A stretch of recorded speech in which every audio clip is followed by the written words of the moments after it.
श्राप 3 प्रकार के होते हैं। श्राप कितने प्रकार के?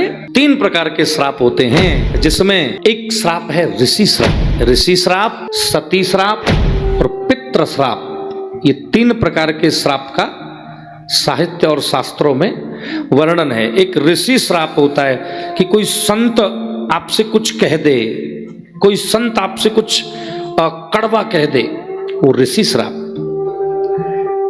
दूसरा श्राप है सती श्राप। क्षमा कीजिए, पतिव्रता स्त्री भी अगर क्षोभवश क्रोधवश आपसे कुछ कह देगी तो उसका भुगतान भी करना पड़ेगा, वह भी श्राप की श्रेणी में ही आता है, पतिव्रता महिला। तो एक है ऋषि श्राप, एक है सती श्राप और तीसरा है पितृ श्राप।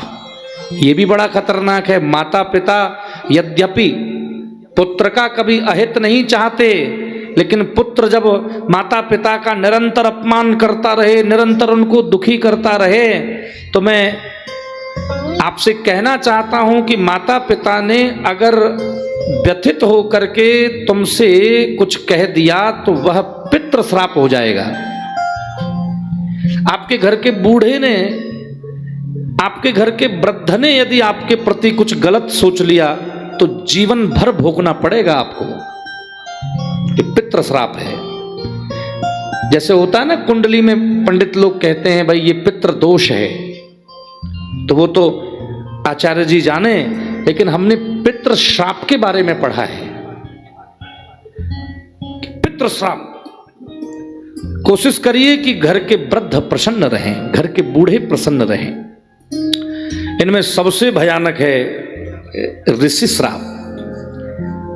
श्राप में अनुग्रह और उद्धार के साथ, श्राप में अगर अनुग्रह और उद्धार की भावना जुड़ जाए तो श्राप को खत्म तो नहीं किया जा सकता, लेकिन श्राप के प्रभाव को बदला जा सकता है। जैसे गौतम ऋषि ने अहिल्या को श्राप दे दिया कि तू पत्थर बन जाएगी। गौतम नारी श्राप बस उपल देह धर धीर। गौतम ऋषि ने अहिल्या को श्राप दे दिया कि मूर्ख महिला तू पत्थर बन जाएगी। तो श्राप तो दे दिया, लेकिन साथ में एक अनुग्रह भी कर दिया कि राम के चरण की धूलि से तेरा कल्याण भी हो जाएगा।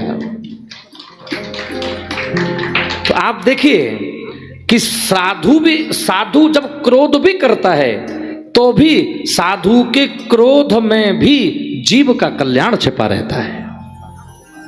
संत गुस्सा भी करेंगे, संत क्रोध भी करेंगे और आप फट से बुरा मान जाएंगे, मान जाइए, लेकिन याद रखिए साधु संत क्रोध करके भी तुम्हारा कल्याण चाहता है। घर का छोटा बच्चा यदि चाकू से खेलना चाहे, आपके घर का छोटा बच्चा यदि चाकू से खेलना चाहे तो क्या माँ बाप उसको चाकू थमा देते हैं? थमा देते हैं कि ये खेलना चाहता है, ले बेटा ना, क्योंकि माँ बाप को ये समझ है कि इसको अगर चाकू दिया तो ये अपनी हानि कर सकता है, ये स्वयं को डैमेज कर सकता है। इसे अभी आत्मरक्षा का ज्ञान नहीं है, इसे अभी सेल्फ डिफेंस नहीं जानता ये। तो क्षमा करिए, आप जो मांग रहे हैं वो सारी चीजें ईश्वर आपको नहीं देगा। क्यों? क्योंकि वो आपका हित और अनहित जानता है कि किस चीज से आपका हित होगा और किस चीज से आपका अहित होगा। सारी चीजें तो नहीं देगा परमात्मा। भले ही जब आप अपने बच्चे को चाकू नहीं देते हैं तो एक क्षण के लिए वह बालक सोचता तो है कि मेरी मम्मी से बड़ा दुश्मन मेरा कोई नहीं है, मेरे पापा इस दुनिया के सबसे बुरे पापा हैं, मुझे मोबाइल नहीं देते, खेलने नहीं देते मुझे। एक क्षण के लिए बालक को लगे मुझे फोन नहीं देते। लेकिन बच्चों, आप आत्मरक्षा नहीं जानते, सेल्फ डिफेंस नहीं जानते आप अभी। इसलिए माता पिता अनुग्रह कर रहे हैं आपके ऊपर, भले ही उनका किया आपको बुरा लग रहा है, भले ही उनका किया आपको अप्रिय लग रहा है, लेकिन वो आप पर कृपा कर रहे हैं, वो आप पर अपना अनुग्रह कर रहे हैं।